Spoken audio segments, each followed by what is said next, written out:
ये भी एक बढ़ती हुई आबादी रोकने का कारण है, आदिवासियों की आबादी को प्रोटेक्ट करने का एक जरिया है। और मैं फिर से कहना चाहता हूं, जो हमारी भोली भाली आदिवासी बहनों से दूसरी तीसरी शादी कर कर उनकी भूमि कब्जा लिए हैं, आपका समय समाप्त हुआ।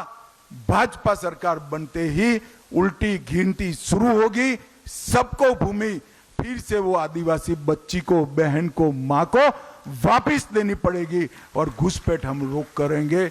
मैं झारखंड की जनता को अपील करना चाहता हूं कि आप सब एक बार मोदी जी के नारे पर, मोदी जी की गारंटी पर और डबल इंजन सरकार पर विश्वास कर झारखंड में 2/3 बहुमत के साथ भारतीय जनता पार्टी की सरकार बनाइए।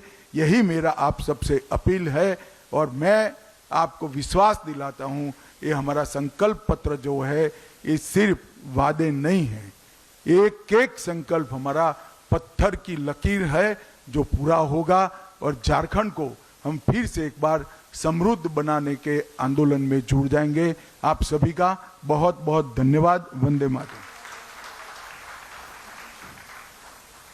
कह रहे थे, आपने सुना, और संकल्प पत्र से सत्ता मिलेगी, ये बड़ा सवाल। और झारखंड विधानसभा चुनाव को लेकर के ये अहम तस्वीर और संकल्प पत्र को लेकर के देखिए कई अहम बातें यहां पर कही गई है। झारखंड को गौ तस्करी से पूरी तरीके से मुक्त करेंगे, ये भी शाह की तरफ से कहा गया। बीजेपी का संकल्प है और माटी रोटी के साथ साथ बेटी की सुरक्षा को लेकर के प्रतिबद्ध सरकार रहेगी। सरकार बनाने की अपील यहां पर जनता से करते हुए गृह मंत्री अमित शाह नजर आए।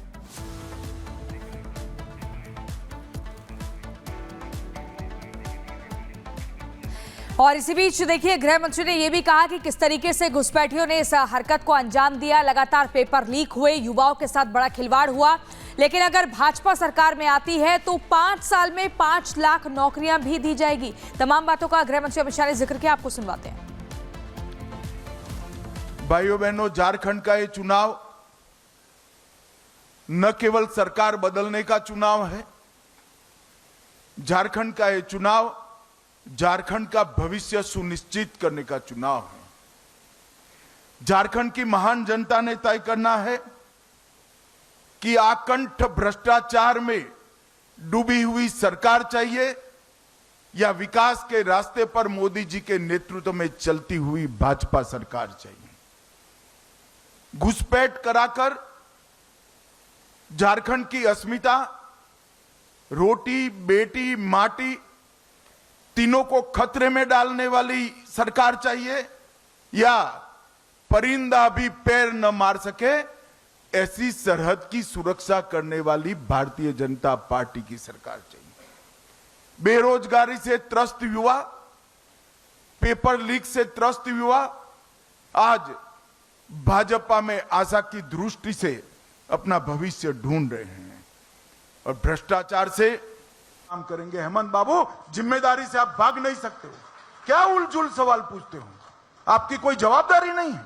ऐसा कोई मुख्यमंत्री होता है जो राज्य की सीमाओं से घुसपैठ हो और जिम्मेदारी केंद्र पर थोपे? और आपका तो इरादा भी नहीं है। जब झारखंड हाईकोर्ट ने कहा इसको रोकने का क्या प्रयास करेंगे, आपने शपथ पत्र पर आपकी सरकार ने ना बोला है कि हम नहीं रोकेंगे। मगर अब आपका समय समाप्त हुआ है, भारतीय जनता पार्टी की सरकार बन रही है, हम इसको रोकेंगे भी, चिन्हित भी करेंगे और वापस भी भेजने का काम भारतीय जनता पार्टी की। अमित भाई, आपने बार बार अंडरलाइन किया कि यूसीसी से ट्राइबल्स को बाहर रखा जाएगा, आपने 1-2 बार दोहराया। अमित भाई, कई ऐसे और भी स्टेट्स हैं जहां ट्राइबल्स की साइजेबल पॉपुलेशन है। देखिए, मैं बता देता हूं, उत्तराखंड में एक मॉडल भारतीय जनता पार्टी सरकार ने देश के सामने रखा है। उसमें हमने ट्राइबल्स को, उनके रीति रिवाजों को, इनके संस्कारों को और उनके कानूनों को पूर्णतया यूसीसी से बाहर रखा है। भारतीय जनता पार्टी देश भर में जहां यूसीसी लाएगी, हम ट्राइबल को एक्सक्लूड कर यूसीसी का इंप्लीमेंटेशन करेंगे, इसमें कोई कंफ्यूजन नहीं। अमित भाई, आनंद हो, टीवी 9 भारतवर्ष से। एक एफिडेविट सामने आया है हेमंत सोरेन का, जिसमें उनकी उम्र जो है 5 साल में 7 साल बढ़ गई है। तो क्या ये एक महज गलती है या फिर कुछ और इसके पीछे आप देखते हैं? अब वो तो मैं मानता हूं कि चुनाव आचार संहिता लग चुकी है, मगर मॉरल ग्राउंड पर हेमंत बाबू ने ही इसका घोषणा करना चाहिए। जनता को सच्ची जन्मतिथि बताने का दायित्व तो उनका खुद का है। नमस्कार, अमित शाह जी, दीपक कशिश न्यूज से। विस्थापितों को लगता है सरकार भी भुला देती।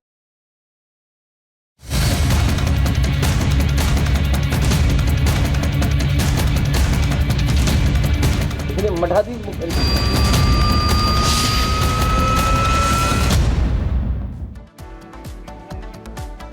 और चलिए अब बात करते हैं उत्तर प्रदेश की। उत्तर प्रदेश में जहां होने हैं उपचुनाव, तैयारियां जोर शोर से हो रही है। तमाम राजनीतिक दल अब यहां पर तैयारियों में जुटे हुए हैं, लेकिन इस बीच जिस तरीके से पोस्टर वॉर छिड़ी हुई है उसको लेकर के भी कहीं ना कहीं हलचल बहुत तेज है। जो यहां पर नारा दिया गया था सीएम योगी आदित्यनाथ की तरफ से, बटेंगे तो कटेंगे, उसके काउंटर में देखिए समाजवादी पार्टी की तरफ से नारों पर नारे लगाए जा रहे हैं और तमाम नारे सामने आ रही है। 3 तस्वीर इस वक्त आपको टीवी स्क्रीन पर दिखा रहे हैं। उत्तर प्रदेश बीजेपी का जो पोस्टर था, बटेंगे तो कटेंगे, सीएम योगी आदित्यनाथ ने कहा था, और इसके बाद समाजवादी पार्टी ने कहा कि मठाधीश बांटेंगे और यहां पर पीडीए जो है वो जोड़ेगी और जीतेगी भी।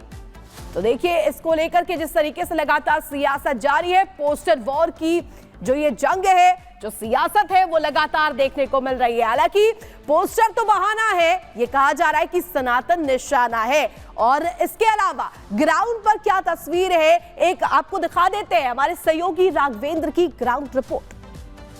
प्रदेश विधानसभा का उपचुनाव इस समय शुरू है, लेकिन सबसे ज्यादा जो चर्चा हो रही है वो पोस्टर वार की हो रही है। लगातार पोस्टर वार भाजपा और सपा यानी कि अन्य दलों में भी अब यह खींचतान शुरू हो गई है।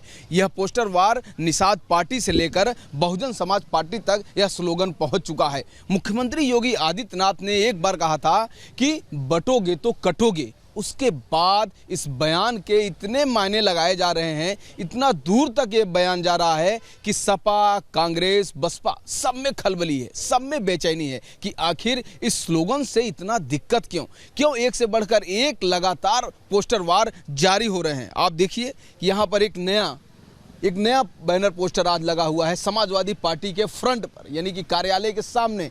आप देखिए, मठाधीश बांटेंगे और काटेंगे, पीडीए जोड़ेगी और जीतेगी, अमित चौबे।